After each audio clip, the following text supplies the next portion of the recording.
Oi, Vanessa. Pronto, começou a gravar agora, certo?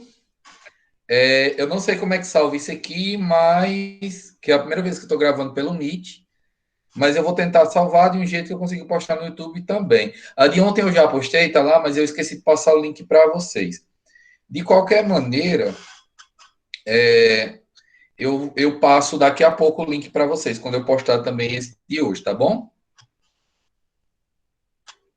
Tá travando. Melhorou? É só pra mim que tá travando? Melhorou. Pronto. Vocês estão vendo minha tela já?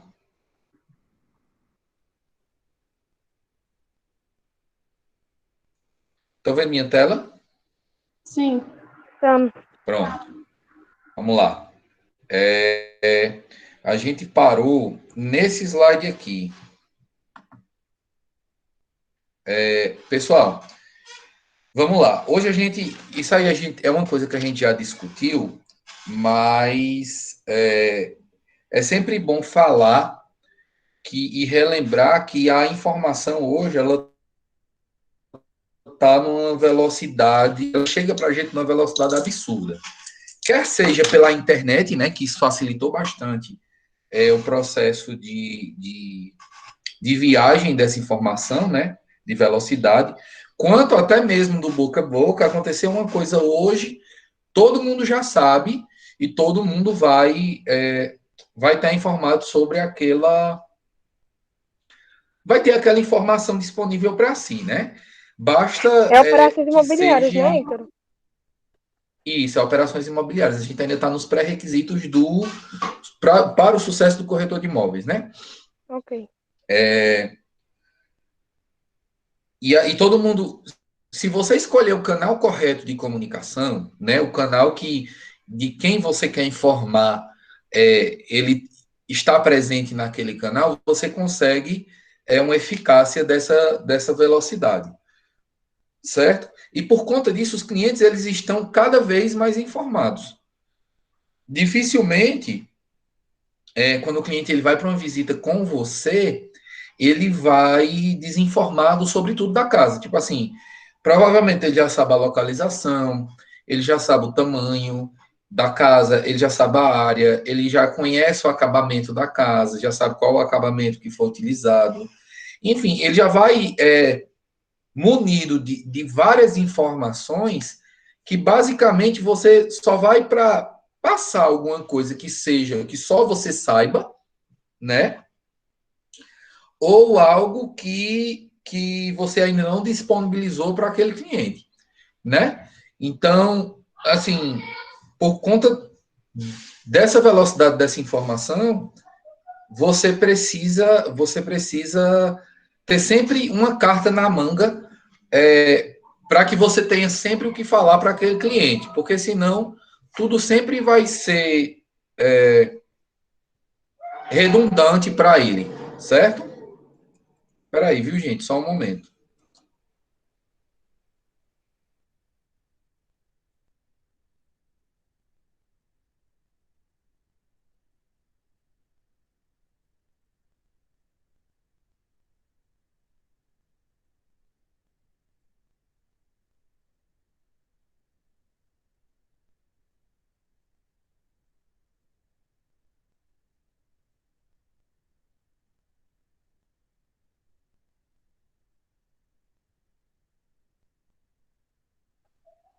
Estão me ouvindo, gente? Sim. Sim. Pronto. Vamos lá, vamos continuar.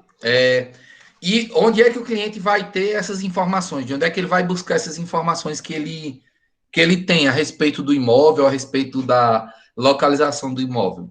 Ele vai buscar principalmente na internet, mas há várias outras maneiras de se buscar essa informação, né? A internet hoje ela é convencionada como a principal fonte de informação, porque tudo é muito fácil no Google, né? Antigamente, a principal fonte de informação que a gente tinha, que é do meu tempo de velho e do tempo dos pais de vocês, dos avós, era no dicionário. A gente costumava chamar o dicionário de pai dos burros, porque tudo que a gente queria saber o que significava, a gente ia atrás do dicionário. Hoje, o pai dos burros é o Google, porque tudo que a gente quer saber, tipo assim, a gente coloca um sintoma de uma doença, o Google informa para a gente qual é a doença que a gente tem, né? Hoje é a internet. Vamos lá. Onde é que ele pode se informar? Em folders, em banners, em outdoors, em televisão, em rádio, jornais e revistas. Há outros meios de se obter informação? Provavelmente há vários outros. Esses são os principais. Lembrando, a principal fonte de informação do cliente é a internet, certo? Mas existem várias outras maneiras de se conseguir essa informação. E essa quantidade de informação gerada, principalmente na internet, que é rápida, ela gera uma vulnerabilidade das empresas. O que é que isso quer dizer? O que é que significa vulnerável? Vulnerável é quando a gente está... deixa eu ver uma definição para vulnerável. Tá? Deixa eu procurar aqui na internet para... Olha o pai dos burros atuando de novo. Vulnerável é quando a gente está exposto, né? Mas deixa eu procurar... vulnerável, ferido, sujeito a ser atacado, derrotado, frágil, prejudicado ou ofendido. Vulnerável é quando a gente está exposto ou frágil a algum tipo de situação. Tipo, se uma empresa cometeu algum ato errado com o cliente, ou então o cliente ele interpretou mal a ação de alguma empresa, se viu humilhado, ou se viu prejudicado de alguma maneira em alguma ação de alguma empresa, a primeira coisa que ele vai fazer, o que a maioria das pessoas fazem, é colocar na internet, né? Fui na empresa tal, fui atendido mal, a pessoa não olhou nem na minha cara, aí vem outro e diz, ontem eu fui lá e aconteceu a mesma coisa. Aí vem outra pessoa que vai falar sobre esse assunto da mesma maneira. Então, assim, gente, quanto mais a internet está acessível, mais as empresas elas ficam vulneráveis com relação a isso aí. Onde é que eu quero chegar? Você, enquanto corretor de imóveis, né, ao atender uma pessoa, não deixe margem para má interpretação ou não deixe de atender um cliente bem. Ainda que ele não lhe compre, ainda que ele pergunte demais, ainda que ele seja mal educado, evite dar margem para que um cliente como esse venha falar mal de você na internet. Porque se ele vier e colocar uma imagem negativa ou uma mensagem negativa sua na internet, você vai demorar muito para conseguir de volta aquela posição que você tinha, né? Porque eu não estou encontrando a palavra certa. Você vai demorar para ter aquela reputação de volta, aquela boa reputação, certo? Então, 2 dicas que eu dou para vocês que estão se formando para ser corretores e ano que vem, depois da pandemia, com certeza vão estar estagiando em campo. Primeiro, sempre guarde informações para que você tenha o que falar para o cliente na hora da visita e evite dar margem para que o cliente lhe interprete mal ou para que o cliente ele fale mal de você, certo? Na internet ou em qualquer outro canal que seja. Vamos lá, continuando. Como vocês sabem, o processo de venda é diferente de todos os demais, né? E por isso ele precisa de um tratamento especializado.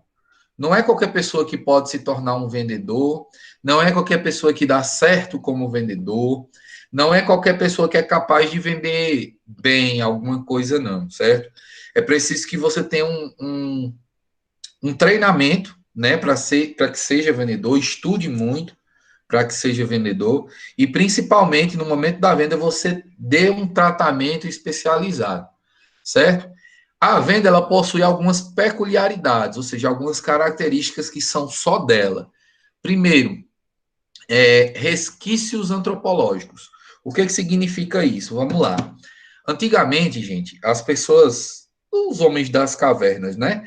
A gente chama ele de homens das cavernas porque eles, de fato, eles moravam nas cavernas, né? E por morar nas cavernas, porque dava mais segurança para eles, ou seja, eles não dormiam expostos e tal na mata por conta dos animais que poderiam vir e atacar eles, existiam também, claro, as divisões de cômodos. Essas divisões de cômodos, elas não são só de hoje não, certo? Não é porque naquela época os homens eles moravam numa caverna, que a caverna era de fato só um buraco. Existiam espaços.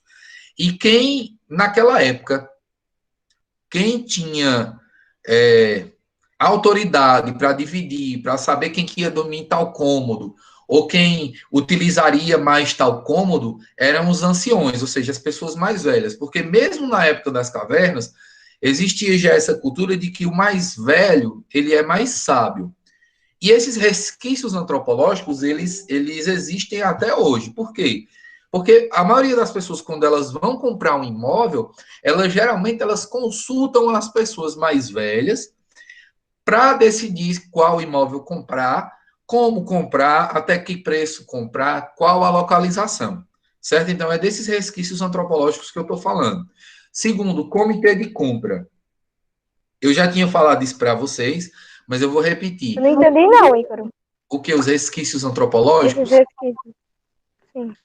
Vamos lá, eu estou falando de vendas que geralmente quando a gente vai comprar alguma coisa, quando a gente vai comprar qualquer coisa que seja, geralmente a gente costuma consultar ou uma pessoa mais velha em idade, porque culturalmente a gente sabe que a gente entende, né? Sabe não, saber é outra coisa. A gente entende que as pessoas mais velhas elas têm, peraí, viu, Diogo? Que elas têm mais conhecimento no assunto, então elas podem nos ajudar nessa compra. Ou então a gente consulta uma pessoa que entende muito daquele negócio, que já comprou aquele tipo de produto, né? Ou que entende bem, que sabe lhe indicar para uma compra de uma compra consciente, certo? Então, ou seja, hoje as pessoas que entendem mais a gente considera como anciões. Só que eu estou dizendo que essa cultura é um resquício antropológico do tempo das cavernas. É só isso que eu estou dizendo. Fala, Dil. Eu ia dizer assim, tipo, pessoas mais experientes, né? Com Exatamente.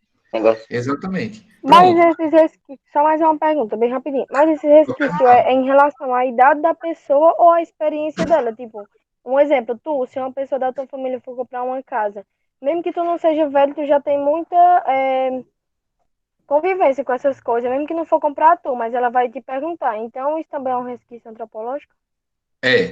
Aí eu vou lhe explicar por quê. Porque assim, ó, antigamente, os homens das cavernas, eles consultavam os idosos, os anciões, né?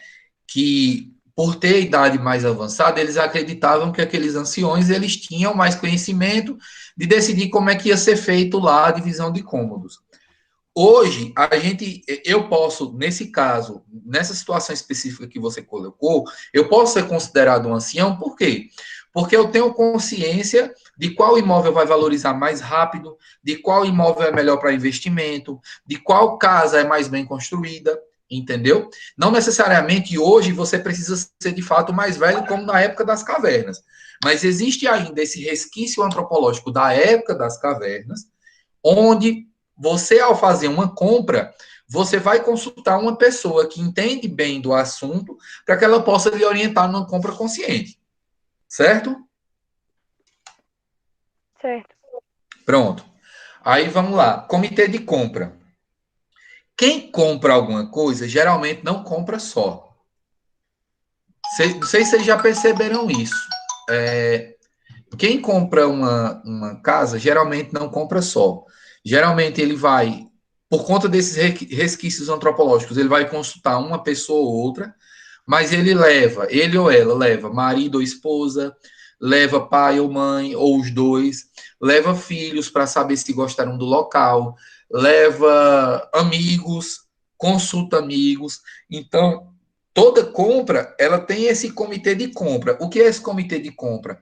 É uma espécie de grupo formado por pessoas próximas a você, onde você inconscientemente precisa da aprovação dessas pessoas para que você compre aquele imóvel ou não. Porque, por exemplo, se imagine na seguinte situação. Eu levei vocês no Oasis, não levei? Ou não, ainda? Ou só levei no Barão de Araruama? Já levou, eu acho. Pronto, levei vocês Acho no que Oasis. já. Eu, enquanto vendedor, no momento da minha venda, eu vou falar tudo positivo do Oasis. Jamais eu vou falar alguma coisa ruim, né? Do Oasis, porque eu sou vendedor, eu não vou falar ruim. A não ser que seja alguma coisa que esteja na cara,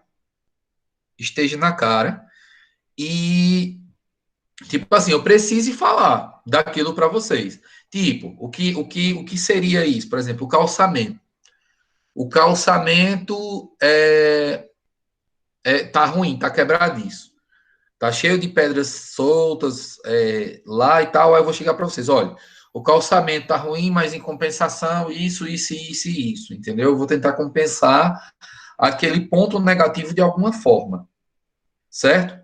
Então você volta, digamos assim, eu vou falar de tudo positivo do imóvel e você volta bem feliz para poder já decidido a fazer a compra. Só que aí você começa a conversar com um amigo ou com uma amiga quando volta da visita comigo ao imóvel. Aí o amigo, aí você comenta assim: olha, fulano de tal, fui no Oasis com o corretor Ícaro e ele me mostrou uma casa lá, olha, perfeita, o local é maravilhoso, super ventilado. Aí o caba vai chegar para você e vai dizer assim: mas tu não sabe que lá mata um toda semana lá, não? No Oasis? Não estou dizendo que isso acontece, que isso não acontece lá, tá? Só estou dando um exemplo, né? Sabia não que mata. Aí você já fica assustado, né? Então, ou seja, inconscientemente você tem pessoas. Aí você desiste da compra, né? Por conta disso. Porque ninguém quer morar no local onde toda semana mata um, que uma semana pode ser você. Por conta do perigo que é morar naquele bairro. Se você só moraria por necessidade extrema. Então, assim, o que acontece? Toda venda ela envolve pessoas próximas a quem está comprando. E esse comitê de compra, inconscientemente, ele atua diretamente na venda desse imóvel, certo? Uma pessoa nunca compra um imóvel sozinho, ok? Ou algum produto sozinho. Tá certo? Ícaro, só repete o conceito de comitê de compra, por favor. Comitê de compra é um conjunto de pessoas próximas a quem está comprando que atua diretamente na venda. Pronto, só isso. Obrigada. De nada. Continuando. Esse comitê de compra. Ei, Ícaro. Oi? Vanessa tem uma dúvida que tá aqui no chat. Eu posso ler pra ela? Por ela, Pode, quer dizer? pode, claro. Ela diz assim: Ícaro, como pode, como pode surgir vulnerabilidade, sendo que pelo menos a maioria dos conteúdos é dados pela própria empresa sobre o produto? Acho que ainda estava em outro assunto. Não, porque assim, olha, vamos lá. É no assunto antigo que eu estava falando no slide passado. Imagina a seguinte situação. Você. Todo mundo sabe que foi encontrado um rato dentro de uma Coca-Cola. Vocês lembram disso? Lembro. Lembro. Pronto. A pessoa que bateu a foto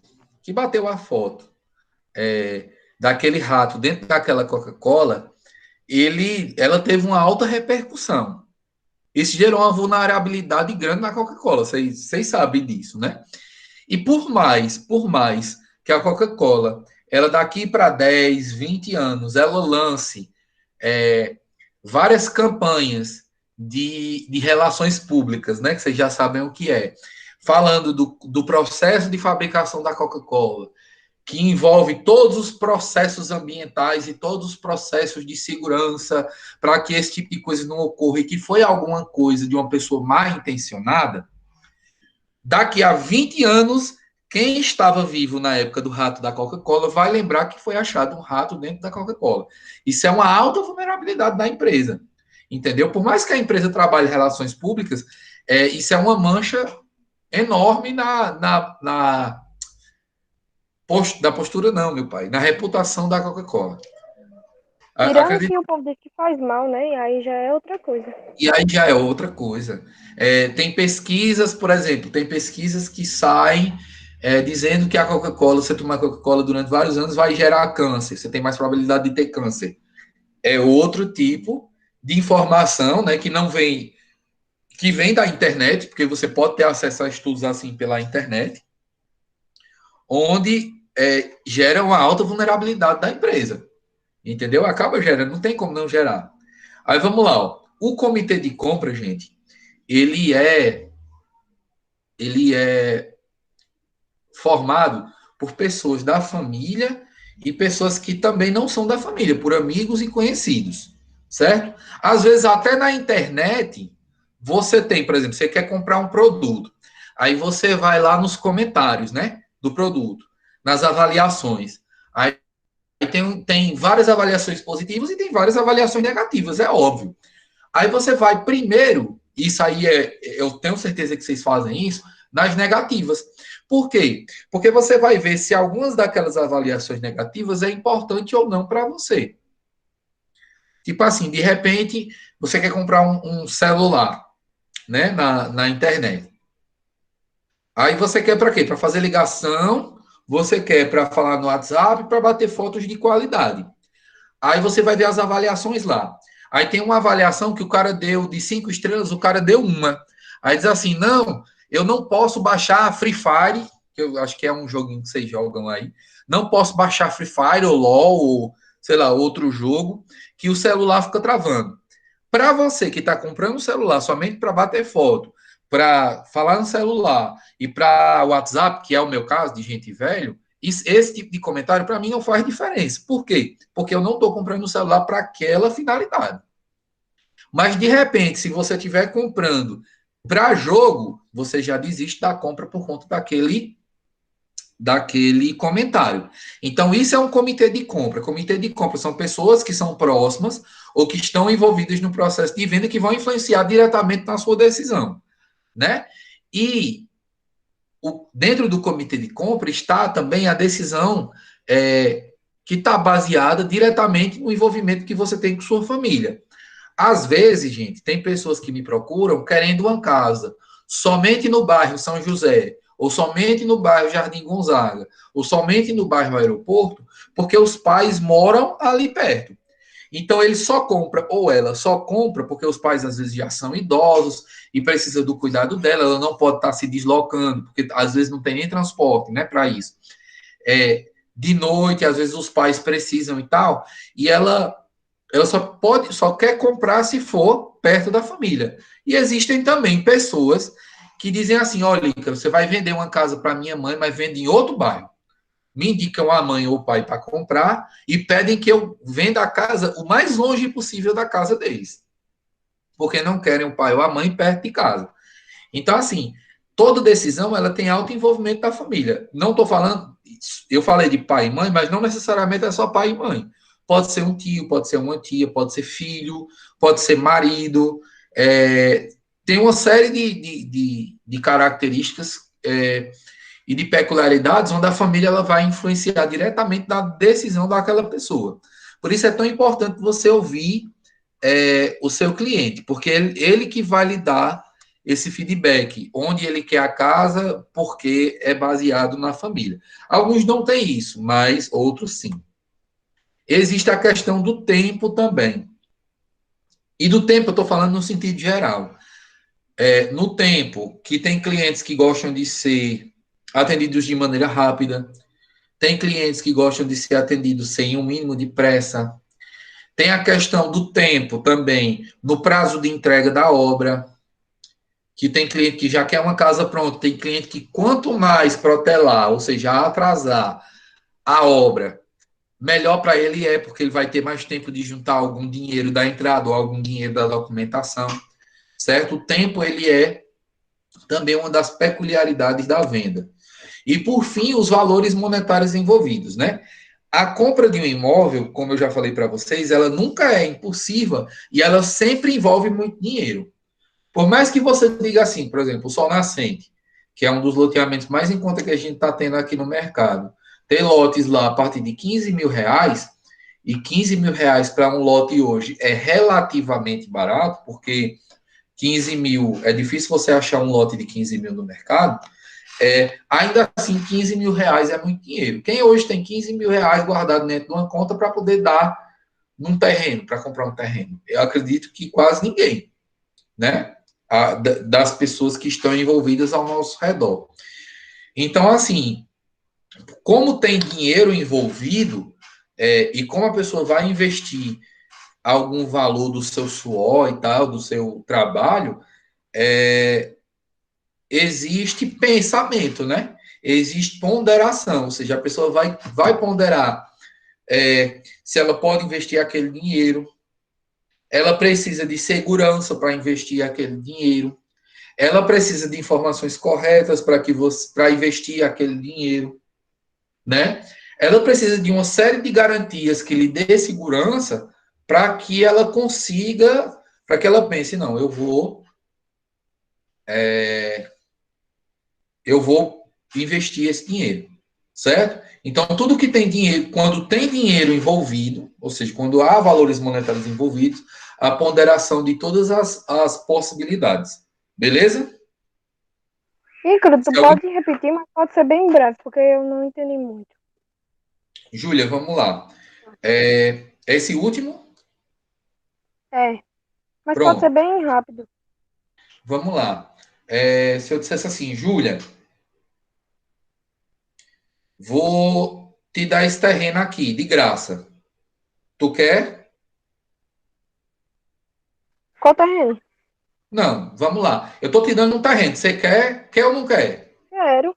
Pronto. Você não pergunta localização, você não pergunta. É aquele velho ditado. Cavalo dado não se olha os dentes. Você está ganhando. Pronto, ponto final. Agora, se eu disser assim, Júlio, eu tenho um terreno aqui bem baratinho para tu comprar. Aí você vai me fazer as perguntas. Quanto? Qual a entrada? Valor da parcela? Tem reajuste? Localização? Infraestrutura? Tudo isso você vai ponderar. Tem perspectiva de valorização? Tudo isso você vai ponderar antes de comprar. Então, assim, a venda sempre há valores monetários envolvidos, senão não é venda, é doação, né? Então, por ter valores monetários envolvidos, há ponderação, ou seja, a pessoa vai começar a pensar se é viável ou não investir aquele dinheiro. Ficou claro? Sim, obrigada. Show. Vamos lá. Outra coisa, preconceitos também. E isso é uma coisa que a gente tem muito na nossa área. A gente enfrenta muito isso. E é preciso ter cuidado no momento até de responder um cliente com relação ao preconceito. Estou falando de preconceito racial? Estou falando de preconceito de quê? Estou falando de preconceito no sentido geral. Pré significa antes. Conceito é você entender alguma coisa. Então, preconceito significa você conceituar algo antes de conhecer. Quem aqui imagina alguma espécie de preconceito dentro do nosso trabalho? Sendo na venda ou com o corretor mesmo, porque tem aquele preconceito com o corretor, né? Existe. Mas vamos falar do imóvel em si, do imóvel especificamente. Onde ou como as pessoas têm preconceito, assim, qual Pelo tipo bairro? do bairro, O valor. do valor, infraestrutura, posição do sol, se é virado para frente, para a sombra, ou se é virado para o sol. Existe uma série de preconceitos que as pessoas têm com relação a características específicas do imóvel que você precisa mudar na cabeça das pessoas. E você só consegue mudar com fortes argumentos. Lembra das casas de janela de vidro que eu falei para vocês? Que as pessoas só querem madeira? É uma espécie de preconceito, certo? Existe uma série de preconceitos que aí você só muda com argumentação e com muita paciência. Beleza? Ficou entendido? Ficou. Pronto. Show de bola. Vamos passar. Pessoal, na venda de imóveis em geral, são serviços que induzem a decisão da compra. O que isso quer dizer? Que, tipo assim, você pode até ter um imóvel bom, bem construído, bem localizado, mas o cliente ele compra não somente por conta daquilo, mas quem induz o cliente à compra daquele imóvel, principalmente se o cliente tiver algum tipo de preconceito com relação a isso, que o imóvel ele não atende a alguma necessidade do cliente, são os corretores, né? É o serviço do corretor que vai induzir o cliente a decidir comprar. Aí nisso eu chego na nossa parte principal da aula, que são os pré-requisitos para o sucesso do corretor de imóveis. Quais são esses pré-requisitos? Primeiro, estudar os detalhes que vai oferecer. Vamos lá. Quais são os detalhes que vocês acham que a gente tem que ver? antes de oferecer um imóvel? Saber todas as informações sobre ele. Quais são as informações? Contato dos Tamanho, localização, O que mais? O valor, as o- opções de o valor, como pode Opções ser de entrada. dividido, O que mais? o tipo, do que a casa é feita, O que mais? tipo de cerâmica, Se é tipo de laje ou telhado, se telha. é laje, um monte O de que coisa. mais? Tudo isso está certo, mas tem mais. O que tem na casa. O que tem na casa, o que mais? O espaço dos carros, o espaço Vanessa externo, se falou, tem saber cerca. coisas que o cliente não sabia, não saiba. Tudo que o cliente não saiba também. Ó, por exemplo, coisas que vão decidir o cliente comprar. Também, né? Fora o que. Porque assim, olha, vamos lá. Eu vou falar sobre uma coisa hoje, agora que não tem a ver com a coisa, mas que vocês vão entender meu raciocínio. Vamos lá.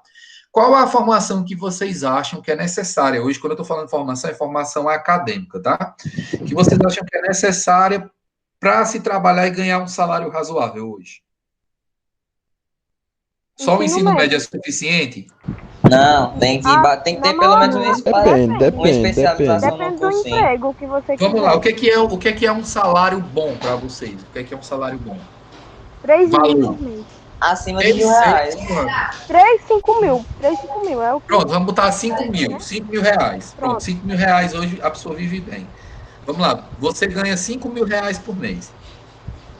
Qual a formação que você acha que essa pessoa vai ter para ganhar esses 5 mil reais por mês? Depende, pode ser tipo, sei lá, administração. Administração, mas só a graduação ou mais alguma coisa? Tecnólogo ganha. Não, tecnólogo acho que não. Tem a pós-graduação Ganha também.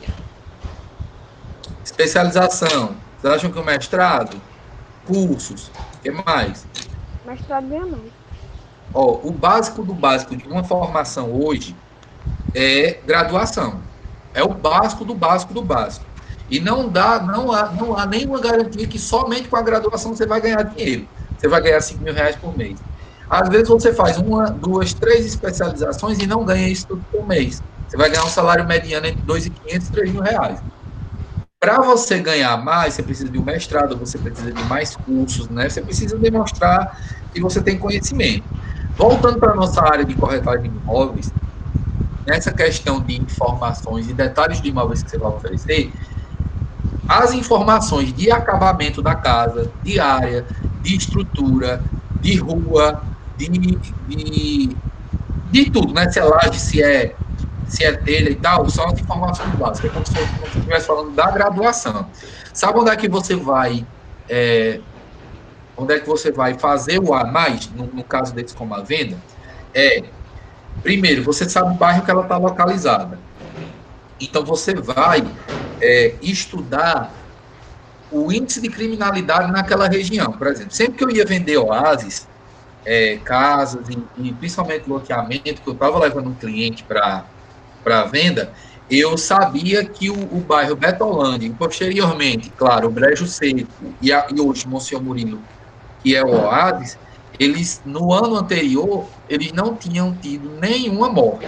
O índice de criminalidade ele é baseado em cima de mortes e não em cima de roubos ou furtos, tá?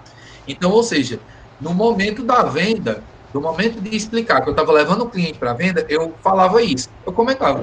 Digo, tu sabia que aqui, Betolândia, em Brejo Seco e Oásis, são bairros que não registraram nenhuma morte ano passado, é o melhor bairro de se morar hoje. Aí, tipo assim, você vai aumentando ali a questão da percepção que a pessoa tem a respeito daquele bairro. O que eu posso falar mais? Já vou deixar tu falar, Júlia. O que eu posso falar mais? Sobre escolas. Eu posso falar sobre mercantil, se tem depósito de água e gás, se tem padaria, sobre qualidade de vida, sobre vizinhos. Posso instigar o cliente, olha, eu estou falando muito bem do bairro aqui, mas bata na porta de um vizinho qualquer dia desse, vem à noite aqui para você ver como é bem iluminado. Veja como as pessoas estão no meio da rua, veja como as crianças estão brincando na rua. Por quê? Porque isso vai fazer o cliente ele ter uma percepção melhor do bairro e pensar, não, esse aqui é o bairro que eu tenho que morar. Porque meus filhos vão poder brincar na rua, sem eu estar preocupado se eles vão ser sequestrados, se eles vão ser mortos, enfim. Tudo isso que é fator decisivo para a compra do cliente. Vai, Júlia, fala. Não, é porque o Tiago tinha falado também sobre saber a perspectiva de valorização. Também, É importante. também, isso é super importante. Porque imagina aí, você comprar um imóvel num local onde é bom de se morar, onde você vai construir várias memórias boas e positivas com a sua família, ao mesmo tempo que seu imóvel está valorizando, e daqui a um futuro próximo, se você quiser vender a casa para morar numa casa maior, para mudar de casa, deixa eu só permitir aqui que o Luiz entre. Você ainda vai ter o benefício da valorização do imóvel, né? Então, assim, você tem que estudar todos os mínimos detalhes do imóvel que você vai oferecer. Todos. Para que você saiba responder tudo, para que você passe confiança para o cliente e para que você saiba, dentro desses detalhes, achar algum argumento para algum tipo de preconceito que ele vai ter com relação àquele imóvel ou àquela localização. Tá certo? Vamos para o próximo. Vender benefícios e não características. Isso aí é uma coisa que eu sempre falo para você. Você não vai chegar numa casa e vai dizer, ó o piso, cerâmica, olha o forro de laje, olha a parede, massala da cor branca. Não. Você tem que vender o que o cliente tem de possibilidade de fazer naquela casa. O que ele vai construir de positivo naquela casa, onde ele pode botar um sofá, onde ele pode colocar um painel de uma casa, de uma TV, se ele pode descer uma luminária, se ele pode colocar um ar-condicionado no quarto, se no quintal há espaço para ele fazer uma área de lazer, se no quintal há espaço ou encanamento para ele colocar uma bica, onde há espaço para ele amar uma rede para descansar no final de semana, depois da semana corrida de trabalho, onde ele vai colocar o quarto do filho dele, onde é que ele vai projetar a cozinha dele para ficar perfeita, do jeito que ele queria, do jeito que ele sempre sonhou, ou que ela sempre sonhou. Então, você mexe mais, quando você vende os benefícios e não as características do imóvel, você está mexendo com os sentimentos daquela pessoa.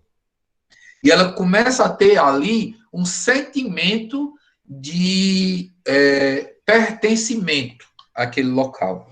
Tipo assim, ela começa a imaginar o quão bom seria se de fato ele comprasse aquele imóvel, certo? E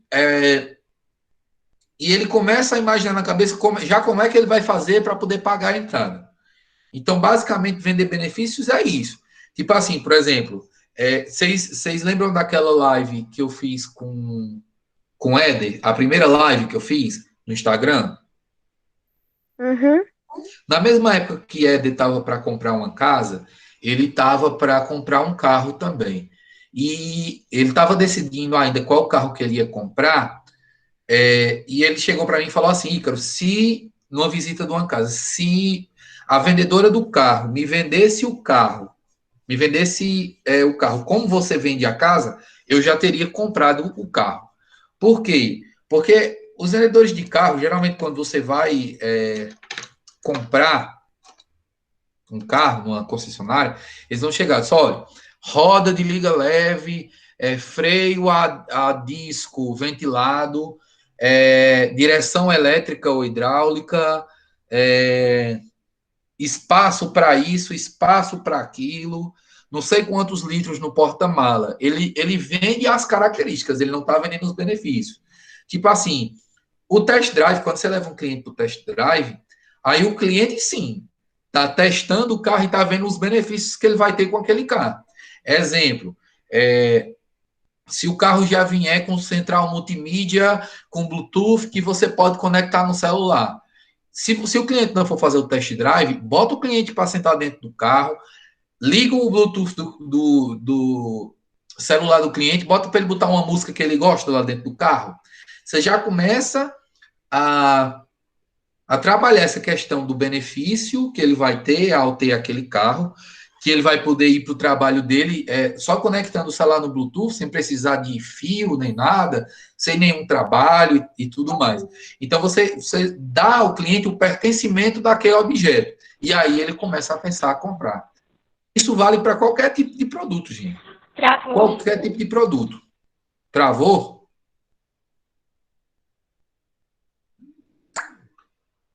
Travou ou não? Aqui não travou, não. Pronto. Então, vamos lá. Só para terminar. Vendam os benefícios.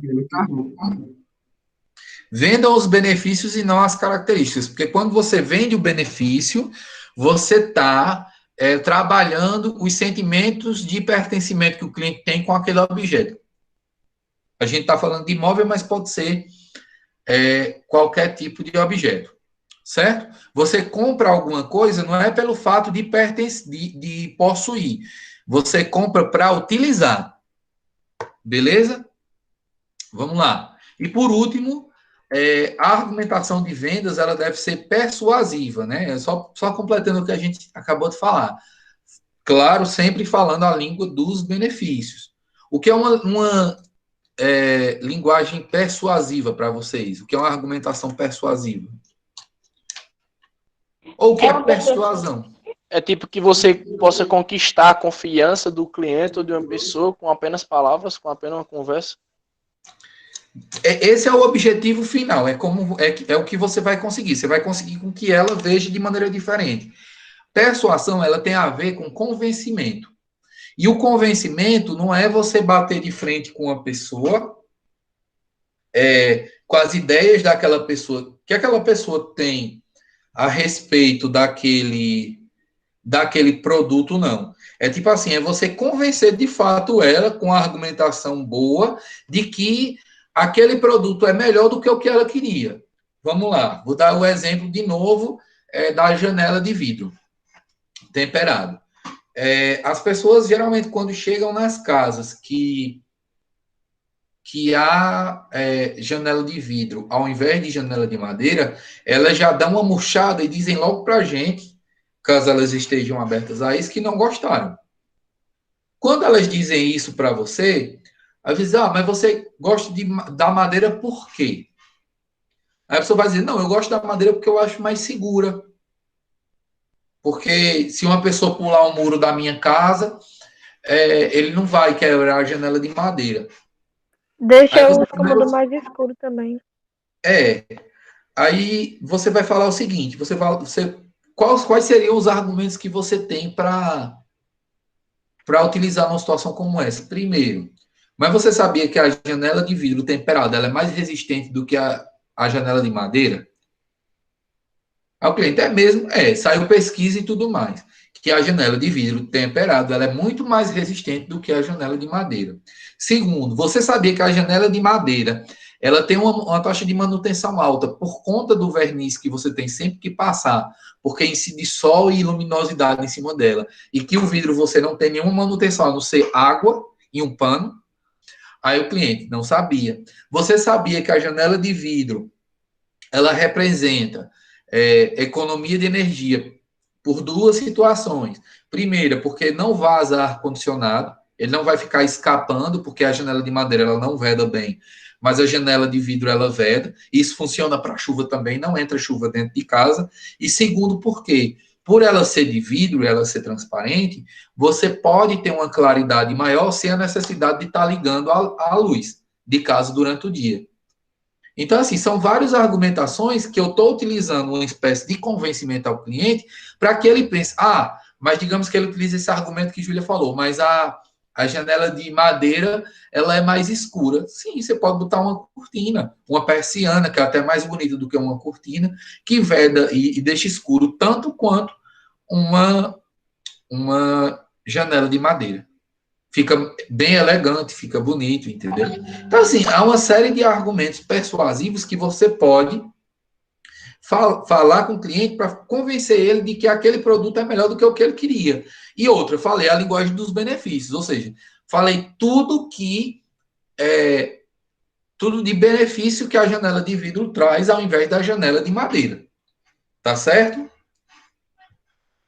Ficou claro esses pré-requisitos? Claríssimo. Ok? Pessoal, eu vou encerrar, certo? Por hoje. Porque minha mãe vai já me ligar para que eu vá buscar meu pai também, porque o assunto de hoje ele se encerrou, certo? Ei, então a aula começou desde a hora que tu mandou o link?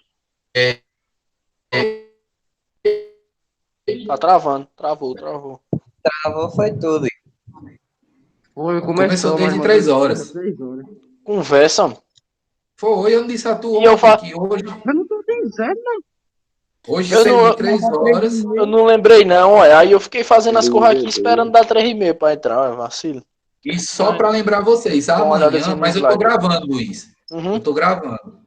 E só para lembrar vocês, amanhã a aula começa 4h30, porque eu vou estar no Sol Nascente, vou passar o dia lá de plantão, e quando for à tarde, eu saio de lá 4 horas, chego antes das 4h30 aqui, porque é uns 15 minutos, saindo de lá 4 horas, e 4h30 a gente inicia a nossa aula, beleza? Mas, Luiz, eu gravei a aula todinha, e eu vou Não, eu disponibilizar.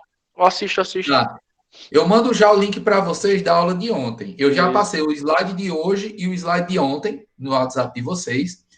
E só falta fazer o upload desse vídeo e colocar na internet para poder passar o link para vocês também, beleza? Beleza. Beleza. Vou interromper aqui a gravação para salvar. Um abraço para vocês.